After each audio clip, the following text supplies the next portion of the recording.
परम प्रेमय श्री श्री ठाकुर अनुकूल चंद्र जी के चरणों में कोटि कोटि नमन प्रणाम वंदन, और साथ ही साथ सभी गुरु भाइयों के मेरा आंतरिक जय गुरु। ठाकुर जी से प्रेरणा। एक भक्त की कहानी। देवघर की शांत मिट्टी पर सुबह की पहली किरणें फैल रही थीं। हवा में भक्ति की मधुर सुगंध तैर रही थी और दूर कहीं से घंटियों की कोमल ध्वनि मन को नए दिन का स्वागत करने को बुला रही थी। उसी नगर में रहता था अभय, एक साधारण सा युवक, पर मन में बड़ी उलझने, थकान और जीवन से संघर्ष लिए हुए। अभय की जिंदगी कई महीनों से कठिन दौर से गुजर रही थी। नौकरी गई, पिता बीमार पड़ गए और परिवार का बोझ उस पर आ गया। दिन भर मेहनत करता पर नतीजा कुछ नहीं। मन टूटने लगा था। एक शाम उसने माँ से कहा, माँ, लगता है भगवान मुझे भूल चुके हैं। सब कुछ मेरे विरुद्ध क्यों हो रहा है? माँ ने उसे चुपचाप देखा, मुस्कुराई और धीरे से बोली, बेटा, भगवान कभी साथ नहीं छोड़ते, बस हम कभी कभी उनसे दूर हो जाते हैं। माँ के शब्दों में गहराई थी, लेकिन अभय का मन फिर भी बेचैन था। उसी रात उसने निश्चय किया, वह सुबह सुबह देवघर के सत्संग में जाएगा। शायद वहाँ कुछ उत्तर मिले। देवघर के सत्संग में पहली मुलाकात। अगली सुबह अभय सत्संग मंडप पहुंचा। भीतर शांति थी, पर एक ऐसी शांति जो मन को अपने भीतर खींच ले। लोग भजन में लीन थे। जय गुरु, जय ठाकुर। उनकी आवाजों में प्रेम, भक्ति और समर्पण था। कुछ देर अभय दूर खड़ा सुनता रहा। फिर एक वृद्ध सज्जन ने उसे पास बुलाया। आओ बेटा, ठाकुर जी के चरणों में बैठो। यहाँ कोई अकेला नहीं रहता। वह बैठ गया। धीरे धीरे भजन उसकी आत्मा में उतरने लगे। सत्संगकर्ता ने बोलना शुरू किया, जीवन में दुख इसलिए नहीं आते कि भगवान हमसे नाराज हैं। दुख इसलिए आते हैं ताकि हम भगवान को और मजबूती से पकड़ सकें। ठाकुर जी कहते हैं, संकट वह दीप है जो तुम्हें तुम्हारे मार्ग से भटकने नहीं देता। ये वचन अभय के भीतर बिजली की तरह चमके। वह चौंक गया, मानो किसी ने उसकी छुपी तकलीफों को पढ़ लिया था। एक साधु की रहस्यमयी बात। सत्संग के बाद अभय मंदिर परिसर में चुपचाप बैठा था। तभी एक साधु पास आए और बोले, दुख जीवन का अंत नहीं होता बेटा। दुख मनुष्य को उसके असली स्वरूप में ढालता है। ठाकुर जी कहते हैं, यदि तुम्हारा मन टूटा है तो समझो गुरु तुम्हें नया आकार दे रहे हैं।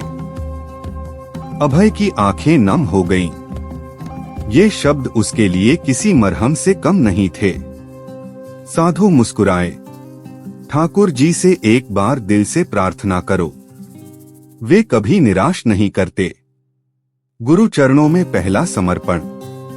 उसी दिन अभय ठाकुर जी की प्रतिमा के सामने जाकर बैठ गया। सामने शांत, दिव्य, प्रेममय चेहरा, आंखें मानो भक्ति के सागर की लहरें हों। उसने मन ही मन कहा, हे ठाकुर, मुझ में शक्ति नहीं बची, मैं टूट चुका हूँ। अगर सच में तुम मेरे साथ हो तो कृपा करके मुझे दिशा दो।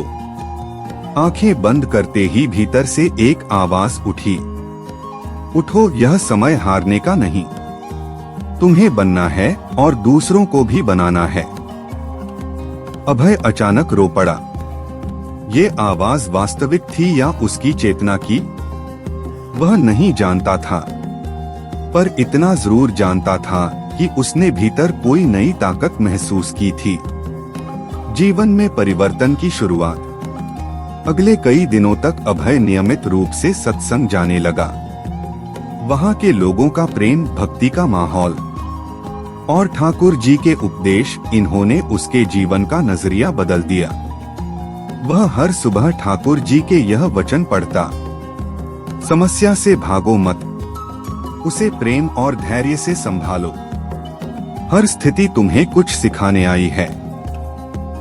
धीरे धीरे उसके मन का बोझ हल्का होने लगा।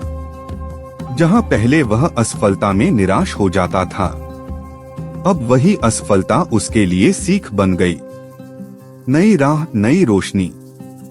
एक दिन सत्संग में सेवा का कार्यक्रम था। अभय भी शामिल हो गया।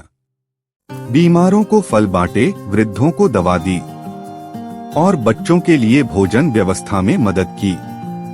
उसने पहली बार महसूस किया, सेवा अपने दुखों को पिघला देती है। ठाकुर जी ने कहा था, जो दूसरों को राहत देता है, परमात्मा उसे राहत देता है। इन शब्दों का अर्थ अभय ने प्रत्यक्ष अनुभव किया। उसके चेहरे पर अब थकान नहीं, प्रकाश था। आंखों में डर नहीं, भरोसा था। मन में शिकायत नहीं, कृतज्ञता थी। गुरु कृपा का फल। धीरे धीरे अभय की जिंदगी बदलने लगी। उसे एक अच्छी नौकरी मिली, पिता के स्वास्थ्य में सुधार आया और परिवार में शांति लौटी। लेकिन वह जानता था, इन सब का कारण केवल प्रयास नहीं था, यह ठाकुर जी की कृपा थी और जीवन में आया वह परिवर्तन जिसे गुरु ने भीतर पैदा किया था। उसने महसूस किया, संकट तो थे पर मैं ही टूट गया था। ठाकुर जी ने मुझे फिर से खड़ा किया। कहानी का संदेश। अभय की कहानी हर उस व्यक्ति की कहानी है जो जीवन की कठिनाइयों से लड़ते लड़ते थक जाते हैं। ठाकुर जी सिखाते हैं, भक्ति भागने का नाम नहीं, उठने का नाम है। गुरु कृपा तभी उतरती है जब मन समर्पित होता है। सेवा हर दर्द का सबसे बड़ा उपचार है। प्रेम जीवन का पहला और अंतिम नियम है। और सबसे अहम, जीवन कितना भी कठिन हो, ठाकुर कभी हाथ नहीं छोड़ते। अभय आज भी कहता है, मैं गिरा था, लेकिन ठाकुर जी ने मुझे उठाया। मैं भटक गया था, लेकिन उन्होंने राह दिखाई। मैं अकेला था, पर उन्होंने साथ नहीं छोड़ा।